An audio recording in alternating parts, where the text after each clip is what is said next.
കഴിഞ്ഞ 4 പൊതു തെരഞ്ഞെടുപ്പുകളിലും പത്തനംതിട്ട ജില്ലയിലെ തിരുവല്ലയിൽ നിന്ന് വിജയിച്ചു കയറിയത് ഇടതുമുന്നണിയുടെ പ്രതിനിധികളായിരുന്നു. കഴിഞ്ഞ 2 പതിറ്റാണ്ട് കാലമായി തിരുവല്ലയെ നിയമസഭയിൽ പ്രതിനിധീകരിക്കുന്നത് ജനതാദൾ നേതാവും മുൻ മന്ത്രിയുമായ മാത്യു ടി തോമസ് ആണ്.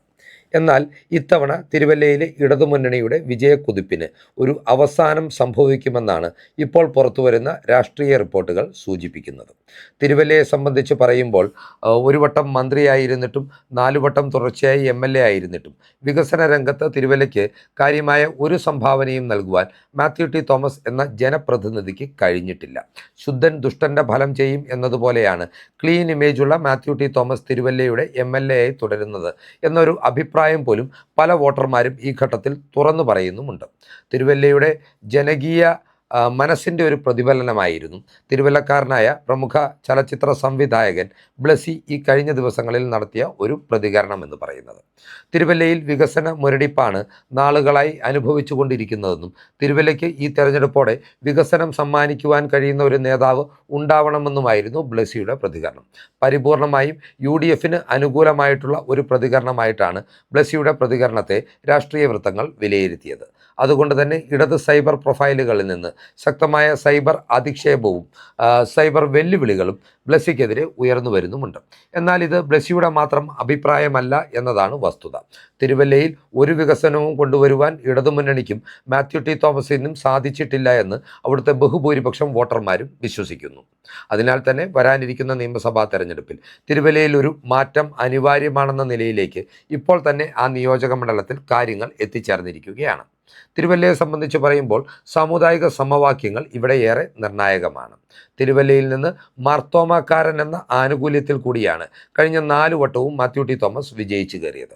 മാർത്തോമാ സഭയുടെ ആസ്ഥാനം കൂടിയാണ് തിരുവല്ല. മാത്യു ടി തോമസിൻ്റെ പിതാവ് ഒരു മാർത്തോമാ സമുദായ വൈദികൻ കൂടിയായിരുന്നു. എന്നാൽ കുറുക്കുകൊള്ളുന്ന സ്ഥാനാർത്ഥിത്വത്തിലൂടെ മാത്യു ടി തോമസിൻ്റെ ഈ അഡ്വാൻറ്റേജ് ഇല്ലാതാക്കുവാനും ഇത്തവണ UDFന് സാധിച്ചിട്ടുണ്ട്. കേരള കോൺഗ്രസ് ജോസഫ് ഗ്രൂപ്പിൻ്റെ ജില്ലാ പ്രസിഡൻ്റായിട്ടുള്ള UDFൻ്റെ ജില്ലാ ചെയർമാനായിട്ടുള്ള വർഗീസ് മാമനെയാണ് ഇത്തവണ തിരുവല്ലയിൽ നിന്ന് UDF മത്സരത്തിനിറങ്ങിയിരിക്കുന്നത്. മാത്യു ടി തോമസിൻ്റെ പിതാവിനെ പോലെ തന്നെ വർഗീസ് മാമൻ്റെ പിതാവും ഒരു മാർത്തോമാ വൈദികനാണ്.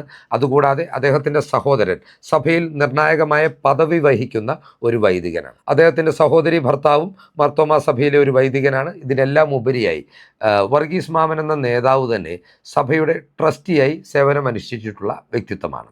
എന്നാൽ മാത്യു ടി തോമസിനോടുള്ള എതിർപ്പും വികസന മുരടിപ്പും മാർത്തോമാ സമുദായത്തിൻ്റെ പിന്തുണയും മാത്രമല്ല ഇവിടെ കാര്യങ്ങൾ UDFനും വർഗീസ് മാമനും അനുകൂലമാക്കി മാറ്റുന്നത്. മുൻപെങ്ങും ഇല്ലാത്ത വിധം UDFൽ ഒരു ഐക്യത്തിൻ്റെ അന്തരീക്ഷം തിരുവല്ലയിൽ നിലനിൽക്കുന്നു എന്നതും യാഥാർത്ഥ്യമാണ്.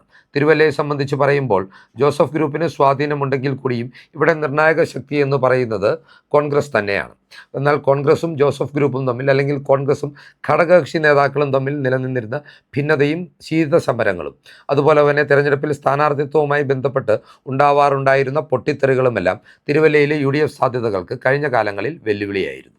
എന്നാൽ ഇത്തവണ പൊതുവായി വലിയൊരു ഐക്യത്തിൻ്റെ മനോഭാവത്തോടുകൂടി ഭരണം നേടുക എന്നതും തിരുവല്ലയിൽ വിജയം നേടുക എന്നതും രാഷ്ട്രീയ നിലനിൽപ്പിൻ്റെ അനിവാര്യതയാണെന്ന തിരിച്ചറിവോടുകൂടിയാണ് ഒറ്റ പാർട്ടി പോലെ UDFൻ്റെ വിവിധ ഘടകകക്ഷികൾ ഇവിടെ പ്രവർത്തനം നടത്തുന്നത് എന്നതുകൂടി UDFന് ഇവിടെ ഏറ്റവും അനുകൂലമായ ഒരു കാര്യമായി മാറുകയാണ്. കഴിഞ്ഞ തദ്ദേശ തെരഞ്ഞെടുപ്പിൻ്റെ കണക്കുകൾ പരിശോധിക്കുമ്പോഴും തിരുവല്ലയിൽ വ്യക്തമായ ആധിപത്യം നേടുവാൻ UDFന് കഴിഞ്ഞിട്ടുണ്ട്.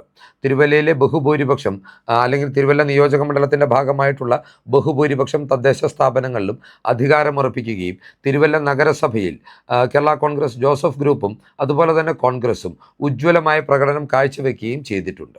ഇക്കാര്യങ്ങളൊക്കെ പരിഗണിക്കുമ്പോൾ വിവിധ കോണുകളിൽ നിന്നുള്ള അനുകൂല സാഹചര്യങ്ങൾ തിരുവല്ലയിൽ UDFന് വിജയം അനായാസമാക്കുമെന്നാണ് വിലയിരുത്തുന്നത്.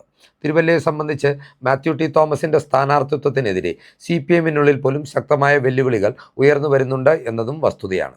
കഴിഞ്ഞ തെരഞ്ഞെടുപ്പിൽ പോലും, അതായത് 2021 തെരഞ്ഞെടുപ്പിൽ പോലും മാത്യു ടി തോമസിൻ്റെ സ്ഥാനാർത്ഥിത്വത്തോട് പ്രാദേശികമായി CPM നേതാക്കൾ വലിയ എതിർപ്പ് പ്രകടിപ്പിച്ചിരുന്നു.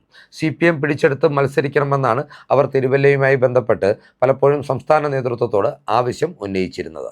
എന്നാൽ മാത്യു ടി തോമസിനെ പോലൊരു പ്രമുഖ നേതാവിനെ കൈവിടുവാൻ CPM സംസ്ഥാന നേതൃത്വം തയ്യാറാകാത്തതിലുള്ള അതൃപ്തിയും തിരുവല്ലയിലെ CPM സംവിധാനത്തിൽ നിലനിൽക്കുന്നുണ്ട് എന്നതും വസ്തുതയാണ്. 2021 ശക്തമായ ഇടതു തരംഗത്തിൻ്റെ ആനുകൂല്യത്തിൽ മാത്രമാണ് തിരുവല്ലയിലെ CPM സംവിധാനങ്ങളുടെ നിസ്സഹകരണമുണ്ടായിട്ടും മാത്യു ടി തോമസ് വിജയിച്ചു കയറിയത്. അന്ന് സ്ഥാനാർത്ഥി നിർണയത്തിൽ UDFന് ചില അപാകതകൾ സംഭവിച്ചു പോയി എന്ന് അന്നേ തന്നെ രാഷ്ട്രീയ വൃത്തങ്ങളിൽ വിലയിരുത്തലുകളും പുറത്തു വന്നിരുന്നു. ഏതൊക്കെയാണെങ്കിലും തിരുവല്ലയുമായി ബന്ധപ്പെട്ട് BJP വലിയ അവകാശവാദങ്ങൾ ഉന്നയിച്ചിരുന്നു. അവരുടെ ക്രൈസ്തവ നേതൃമുഖങ്ങളിൽ പ്രമുഖനായിട്ടുള്ള അനൂപ് ആൻ്റണിയെയാണ് ഇവിടെ BJP സ്ഥാനാർത്ഥിയായി മത്സരിപ്പിക്കുന്നത്. എന്നാൽ അനൂപ് ആൻ്റണിയുടെ സ്ഥാനാർത്ഥിത്വത്തിന് വലിയ ഇമ്പാക്റ്റ് ഒന്നും തിരുവല്ലയിൽ ഉണ്ടാക്കുവാൻ കഴിഞ്ഞിട്ടില്ല എന്നതാണ് വസ്തുത. അനൂപ് ആൻ്റണി നിർണായകമായ വോട്ടുകൾ പിടിച്ച് മണ്ഡലത്തിൽ BJPയുടെ സാന്നിധ്യം ഉറപ്പിക്കുമെന്ന് പോലും ഇപ്പോൾ NDA നേതാക്കൾക്ക് അഭിപ്രായമില്ല എന്നതും വസ്തുതയാണ്. പാലായിൽ ഷോൺ ജോർജിൻ്റെ പ്രചാരണ കോലാഹലങ്ങൾ പോലെ തന്നെ കോടികൾ മുടക്കി അനൂപ് ആൻ്റണിയുടെ ഭാഗത്ത് നിന്ന് പ്രചാരണ കോലാഹലങ്ങൾ സംഘടിപ്പിക്കുന്നുണ്ട് എങ്കിൽ കൂടിയും അത് വോട്ടർമാരെ ഒട്ടും തന്നെ സ്വാധീനിക്കുന്നില്ല.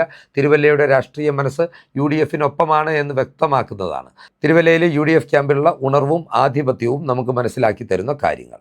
തിരുവല്ലയിലെ വോട്ടർമാരെ സംബന്ധിച്ച് പറയുമ്പോൾ വർഗീസ് മാമൻ എന്ന UDF സ്ഥാനാർത്ഥിയോട് അവർക്കൊരു സഹതാപം കൂടിയുണ്ട് എന്ന വസ്തുതയും നാം മനസ്സിലാക്കേണ്ടതാണ്. അതായത് തിരുവല്ലയുടെ MLA ആയിരുന്ന കേരള കോൺഗ്രസിൻ്റെ തലയെടുപ്പുള്ള നേതാവ് മാമൻ മത്തായിയുടെ രാഷ്ട്രീയ പിൻഗാമിയായി വളരെ ചെറിയ പ്രായത്തിൽ തന്നെ വിലയിരുത്തപ്പെട്ട ഒരു നേതാവായിരുന്നു വർഗീസ് മാമൻ. മാമൻ മത്തായിക്ക് ശേഷം തിരുവല്ലയിൽ നിന്ന് കേരള കോൺഗ്രസിന് വേണ്ടി മത്സരിക്കുവാൻ പോകുന്നത് വർഗീസ് മാമനാണെന്നുള്ള കാര്യം ഏറെക്കുറെ ജനങ്ങളും വർഗീസ് മാമനും തന്നെ ഉറപ്പിച്ചിരുന്ന ഒരു കാര്യവുമാണ്. എന്നാൽ മാമൻ മത്തായിയുടെ ആകസ്മികമായ മരണം വർഗീസ് മാമന് കാര്യങ്ങളെ പ്രതികൂലമാക്കുകയായിരുന്നു. മാമൻ മത്തായിയുടെ മരണത്തെ തുടർന്ന് നടന്ന ഉപതെരഞ്ഞെടുപ്പിൽ അദ്ദേഹത്തിൻ്റെ ഭാര്യയായ എലിസബത്ത് മാമനെ മത്സരിപ്പിക്കുക എന്ന തീരുമാനത്തിലേക്കാണ് UDF നേതൃത്വവും KM മാണിയും എത്തിച്ചേർന്നത്. UDF സംസ്ഥാന നേതൃത്വത്തിൻ്റെയും KM മാണിയുടെയും ഈ തീരുമാനം വർഗീസ് മാമൻ്റെ പാർലമെൻ്ററി രാഷ്ട്രീയ സാധ്യതകൾ ഫ്രീസറിനുള്ളിൽ വെക്കുന്ന നിലയിൽ 2 പതിറ്റാണ്ട് കാലം ഉറഞ്ഞു പോകുന്ന നിലയിലേക്കാണ് കാര്യങ്ങളെ എത്തിച്ചേർത്തത്. 2016 2021 സജീവമായി ഈ സീറ്റിൽ നിന്ന് സ്ഥാനാർത്ഥിത്വത്തിന് വേണ്ടി വർഗീസ് മാമൻ്റെ പേര് ഉയർന്നു കേട്ടിരുന്നു. എന്നാൽ ചില നേതാക്കൾ പുലർത്തിയ പിടിവാശിയും രാഷ്ട്രീയ സമ്മർദ്ദങ്ങളും ആത്യന്തികമായി വർഗീസ് മാമൻ്റെ സ്ഥാനാർത്ഥിത്വം ഒഴിവാക്കുവാനുള്ള ഒരു തീരുമാനത്തിലേക്ക് നേതൃത്വത്തെ എത്തിച്ചു എന്നുള്ളതാണ് വസ്തുത. എന്നാൽ ഏറെക്കാലം തനിക്ക് കൈവിട്ടുപോയ ഒരു സുവർണാവസരമായിട്ടാണ് ഇത്തവണ വർഗീസ് മാമൻ്റെ സ്ഥാനാർത്ഥിത്വത്തെ അദ്ദേഹം തന്നെ നോക്കിക്കാണുന്നത്. ഏറ്റവും അനുകൂലമായ രാഷ്ട്രീയ സാഹചര്യത്തിൽ UDFൻ്റെ പ്രതിനിധിയായി മത്സരത്തിനിറങ്ങുമ്പോൾ തിരുവല്ലയിൽ നിന്ന് ദീർഘകാലത്തെ ഇടവേളയ്ക്ക് ശേഷം ഒരു UDF MLA ഉണ്ടാകുമെന്നുള്ള ആത്മവിശ്വാസം കേരള കോൺഗ്രസിൻ്റെയും ക്യാമ്പുകളിൽ ഇപ്പോൾ തന്നെ വ്യക്തമാണ്.